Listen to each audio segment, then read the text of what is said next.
నమస్తే, welcome to meta news.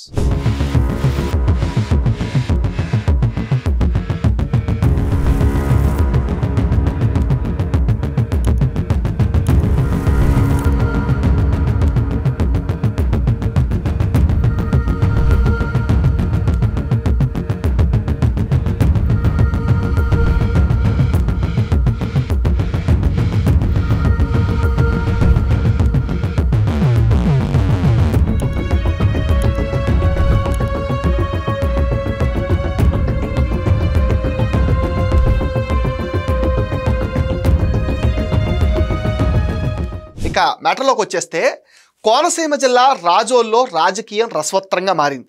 రాజకీయాల్లో బంధాలు బంధుత్వాలు అంటూ ఏమీ ఉండవంటారు. ఇలాంటి ఘటనలు మనం ఎన్నో చూసాం. అన్నా చెల్లెళ్ళు, అన్నాదమ్ములు, మామ అల్లుళ్ళు ఇలాంటి సవాళ్లు ఎన్నో పాలిటిక్స్లో చూసాం. ఇప్పుడు రాజోల్లో తండ్రి కూతుళ్ళు సవాళ్లు చూడబోతున్నాం.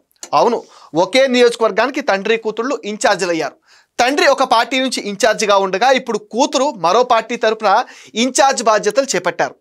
వైసీపీ రాజోల్ ఇన్ఛార్జిగా తండ్రి గొల్లపల్లి సూర్యారావు బాధ్యతలు నిర్వర్తిస్తుండగా ఆయన కుమార్తె అమూల్యను టీడీపీ ఇన్ఛార్జిగా నియమించడం హాట్ టాపిక్ అవుతుంది.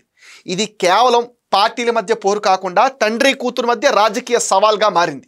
గొల్లపల్లి అమూల్య రాజకీయ ప్రయాణం తండ్రి వారసత్వంతోనే మొదలైంది. తండ్రి టీడీపీలో ఉన్నప్పటి నుంచి ఆమె నియోజకవర్గ కార్యక్రమాలు చూస్తూ వచ్చారు. 2024 ఎన్నికలకు ముందు తండ్రి వైసీపీలో చేరిన అమూల్య మాత్రం టీడీపీలోనే కొనసాగుతున్నారు. ఇప్పుడు టీడీపీ అధిష్టానం ఆమెను రాజోల్ ఇన్ఛార్జిగా నియమించింది. అయితే తండ్రి వైసీపీలో ఉండగా కూతురును టీడీపీ ఇన్ఛార్జిగా నియమించడం స్థానిక టీడీపీ నేతల్లో అసంతృప్తి రగులుతోంది.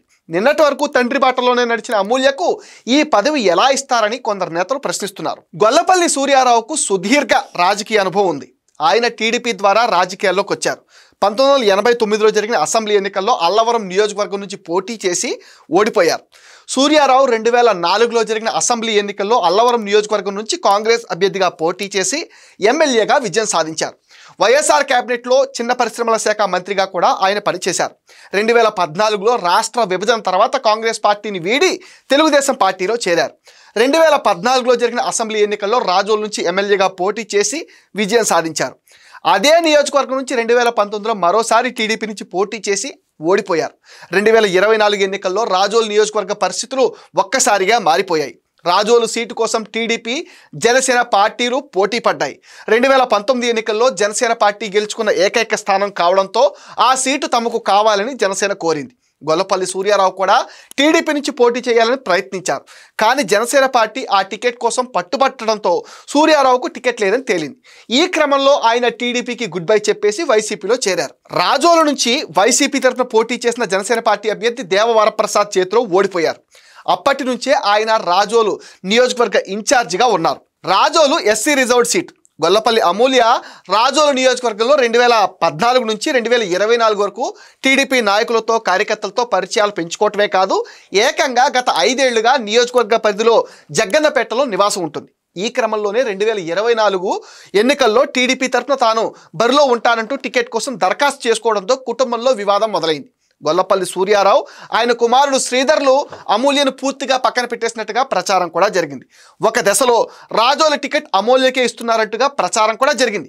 అయితే అనూహ్యంగా పవన్ కళ్యాణ్తో అత్యంత సన్నిహితంగా ఉండే మాజీ ఐఏఎస్ అధికారి దేవవరప్రసాదరావు సీన్లోకి ఎంట్రీ ఇవ్వడంతో రాజోలు స్థానం జనసేన ఎగరేసుకుపోయింది. సూర్యారావు వైసీపీలోకి వెళ్ళిపోయినా ఆయన కూతురు అమూల్య మాత్రం టీడీపీలోనే కొనసాగుతూ చురుగ్గా వ్యవహరించింది. దీంతో పార్టీ అధిష్టానం దృష్టిలో గుర్తింపు పొంది ఇప్పుడు నియోజకవర్గ ఇన్ఛార్జ్ స్థాయిని అందుకున్నారు. ప్రస్తుతం ఇక్కడ జనసేన ఎమ్మెల్యే ఉన్నారు. రాజోల్లో బలపడాలని టీడీపీ భావిస్తుంది. దీంట్లో భాగంగానే యువ నాయకురాలైన అమూల్యకు ఇన్ఛార్జ్ బాధ్యతలు అప్పగించింది. ఐవీఆర్ఎస్ ద్వారా నియోజకవర్గంలో టీడీపీ అధిష్టానం అభిప్రాయ సేకరణ చేపట్టగా అమూల్యకు మద్దతు తెలుపుతూ 70% పైగా మంది అంగీకారం తెలిపారని తెలుస్తోంది.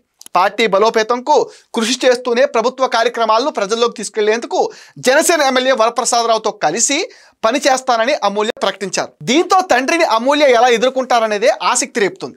రాజోలు నియోజకవర్గంలో తండ్రి కూతుళ్ల మధ్య మాటల యుద్ధం ఏ స్థాయిలో ఉంటుందో అంటూ నియోజకవర్గంలో ఒక రకమైన ఆసక్తికర చర్చ కూడా జరుగుతుంది. ఇది మెటా న్యూస్ అప్డేట్. ఈ వీడియో పైన మీ విలువైన ఒపీనియన్ని కామెంట్ సెక్షన్లో మెన్షన్ చేయండి. మీరు ఇచ్చే కామెంట్స్తో మరిన్ని ఇంట్రెస్టింగ్ వీడియోస్ మీకు అందిస్తాం. Please subscribe meta news.